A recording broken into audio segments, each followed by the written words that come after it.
प्यारे बच्चों, आज हम कामचोर कहानी का भाग 5 पढ़ेंगे। तो पिछले भाग जो हमने पढ़े तो आपको समझ आ गए होंगे। तो आओ आज हम 5वां भाग इसका पढ़ते हैं। इधर यह प्रलय मची थी, उधर दूसरे बच्चे भी लापरवाह नहीं थे।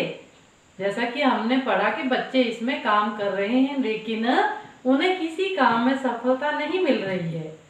इतनी बड़ी फौज थी जिसे रात का खाना न मिलने की धमकी मिल चुकी थी। वे 4 भैंसों का दूध दूहने पर जुट गए। धुली बेधुली बाल्टी लेकर 8 हाथ 4 थनों पर पिल पड़े। भैंस एकदम जैसे चारों पैर जोड़कर उठी और बाल्टी को लात मारकर दूर जा खड़ी हुई। अब बेधुली का देखो हमने यहाँ लिखा हुआ जो साफ ना की हो, जैसा कि बर्तन जिसके हाथ लगा वो भैंस को धोने के लिए दौड़ पड़ा। तय हुआ कि भैंस की अगाड़ी पिछाड़ी बांध दी जाए और फिर काबू में लाकर दूध दूह लिया जाए। अगाड़ी पिछाड़ी होता है आगे और पीछे की टांगे उसकी बांध दी जाए। फिर काबू, काबू अर्थात नियंत्रण। बस झूले की रस्सी उतारकर भैंस के पैर बांध दिए गए। पिछले 2 पैर चाचा जी की चारपाई के पायों से बांध अगले 2 पैरों को बांधने की कोशिश जारी थी।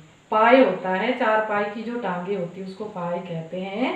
भैंस चौकन्नी हो गई। चौकन्नी मतलब सतर्क हो गई, उसे पता चल गया कि कुछ गड़बड़ है। छूट कर जो भागी तो पहले चाचा जी समझे कि शायद कोई सपना देख रहे हैं। फिर वह चारपाई पानी के ड्रम से टकराई और पानी छलक कर गिरा तो समझे कि आंधी तूफान में फंसे हैं। साथ में भूचाल भी आया हुआ। उन्हें क्या लगा? भूचाल मतलब जैसे कोई भूकंप आ गया हो, क्योंकि भैंस की 2 ही टांगे बांधी गई थी। उससे पहले ही वो दौड़ पड़ी और चाचा जी जिस चारपाई पर सोए थे वह चारपाई भी भैंस के साथ साथ आगे खींचती चली गई। जैसा बच्चों आपकी पाठ्य पुस्तक में चित्र में भी आप देख रहे होंगे कि कैसा दृश्य बना हुआ है। फिर जल्दी ही उन्हें असली बात का पता चल गया। असली बात मतलब ये पता चल गया कि बच्चों ने अब कौन सी शरारत की है। और वह पलंग की दोनों पट्टियां पकड़े बच्चों को छोड़ देने वालों को बुरा भला सुनाने लगे। यहाँ बड़ा मजा आ रहा था। भैंस भागी जा रही थी और पीछे पीछे चारपाई और उस पर बैठे हुए थे चाचा जी। ओहो, एक भूल ही हो गई, यानी बछड़ा तो खोला ही नहीं, इसलिए तत्काल बछड़ा भी खोल दिया गया। तत्काल मतलब उसी समय। तीर निशाने पर बैठा और बछड़े की ममता में व्याकुल अर्थात बेचैन होकर भैंस ने अपने खुरों को ब्रेक लगा दिए। जब उसने देखा कि उसका बछड़ा यानी उसका बच्चा उसके पास आ रहा है तो अचानक रुक गई, जैसे गाड़ी अचानक रुक जाती है। बछड़ा तत्काल जुट गया। बछड़ा दूध पीने लग गया। दूहने वाले गिलास कटोरे लेकर लपके, क्योंकि बाल्टी तो छपाक से गोबर में जा गिरी थी। बछड़ा फिर बागी हो गया। बागी मतलब उसने विद्रोह कर लिया, वहां से भाग गया, बगावत कर ली उसने, बछड़े ने। अब देखिए जब बछड़ा भागा तो फिर क्या स्थिति हुई। कुछ दूध जमीन पर और कपड़ों पर गिरा। 2-4 धारें गिलास कटोरी पर भी पड़ गई। अब दूध किस तरह से दूह रहे थे, क्या उनका तरीका था, सोचिए क्या इस तरह से बर्तन में दूध जा सकता था। बाकी बछड़ा पी गया। यह सब कुछ मिनट के 3/4 में ही हो गया। घर में तूफान उठ खड़ा हुआ। ऐसा लगता था जैसे सारे घर में मुर्गियां, भेड़ें, टूटे हुए तसले, बाल्टियां, लोटे, कटोरे और बच्चे थे। बच्चे बाहर किए गए, मुर्गियां बाग में हंकाई गई, मातम सा मनाती, मातम होता है, पहले भी हम पढ़ चुके हैं, शोक मनाना, मातम सा मनाती हुई। अब देखिए कौन यहाँ पे दुखी हो रहा है। तरकारी वाली के आंसू पहुंचे गए और अम्मा आगरा जाने के लिए सामान बांधने लगी कि मुझे घर को छोड़कर अब चले जाना है, मुझे इस घर में नहीं रहना है। या तो बच्चा राज कायम कर लो या मुझे ही रख लो कायम, मतलब स्थिर।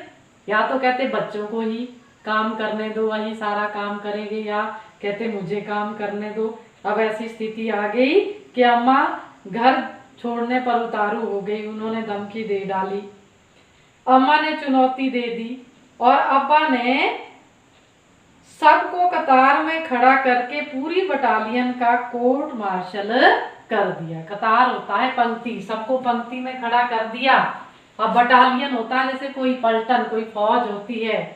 अब उन्होंने क्या कर दिया, कोर्ट मार्शल होता है जैसे फौजी अदालत में सजा सुनाई जाती है, उसकी तरह उनको पंक्तिबद्ध कर दिया। बच्चों को जो कोई भी काम सही तरीके से नहीं कर पा रहे थे, और अगर किसी बच्चे ने घर की किसी चीज को हाथ लगाया तो बस रात का खाना बंद हो जाएगा। अब वही अब्बा, वही पिताजी जो पहले तो ये कहते हैं कहानी के आरंभ में कि अगर तुम काम नहीं करोगे तो खाना नहीं मिलेगा। अगर अब कहानी के अंत में क्या स्थिति आ गई, कैसी नौबत आ गई है कि उनको उल्टा कहना पड़ रहा है कि अब कोई भी काम, किसी तरह का काम नहीं करेगा। अगर किसी ने किसी चीज को हाथ लगाया, काम करने की कोशिश की, तो उसे रात का खाना नहीं दिया जाएगा। वो जो शर्त उन्होंने शुरू में रखी थी, उस शर्त को अब खुद ही उन्होंने बदल दिया, क्योंकि बच्चों ने सारी घर की जो दुर्दशा है वो इस तरह से बना दी कि उसको सुधारने के लिए कई दिन लग जाने हैं। ये लीजिए, इन्हें किसी करवट शांति नहीं। अब बच्चे क्या कहते हैं कि इनको तो किसी भी तरह पहलू, मतलब किसी भी तरह से चैन नहीं है। जब हमने काम नहीं किया तब भी चैन नहीं था, जब हमने काम करना शुरू किया तो फिर ये कहते हैं कि अब तुम काम नहीं करोगे। अब कहता किसी भी तरह से इनको चैन या शांति नहीं पड़ रही है। हम लोगों ने भी निश्चय कर लिया कि अब चाहे कुछ भी हो जाए, हिल कर पानी भी नहीं पिएंगे। अब बच्चों ने भी क्या ठान ली कि अब हम भी जो मर्जी हो जाए, बिल्कुल भी अपने स्थान से नहीं हिलेंगे, यहाँ तक कि हम अपने लिए पानी पीने की कोशिश भी नहीं करेंगे। तो बच्चों, ये हमने कहानी पढ़ी। आज हमारी कहानी यहाँ समाप्त हो चुकी है। इसको हमने 5 भाग पढ़े, तो उम्मीद करती हूँ कि आपको जरूर समझ आए होंगे। तो इस कहानी में बच्चों हमने कामचोर, जो काम से जी चुराने वाले बच्चे हैं, उनके बारे में पढ़ा। हमने कैसे क्रमवार उनके काम को देखा कि वो किसी भी काम को कर पाने में असमर्थ रहे, असफल रहे।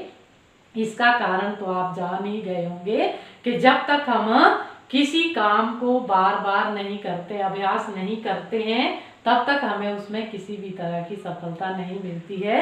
तो इस कहानी में एक संकेत ये भी दिया गया है हमें कि हमें भी मेहनत करनी चाहिए और बार बार अभ्यास करना चाहिए, तभी हम, चाहे पढ़ाई का क्षेत्र है या अन्य कोई हमारा कर्म क्षेत्र है, उसमें तभी हम सफलता हासिल कर सकते हैं। तो बच्चों, उम्मीद करती हूँ कि जरूर आपको ये कहानी पसंद आई होगी और समझ भी आई होगी, और आपने सीख भी इससे ग्रहण की होगी कि हमें आलसी नहीं बनना है, हमें काम करते रहना है, हमें मेहनत करनी है, तभी हम जीवन में आगे बढ़ सकते हैं।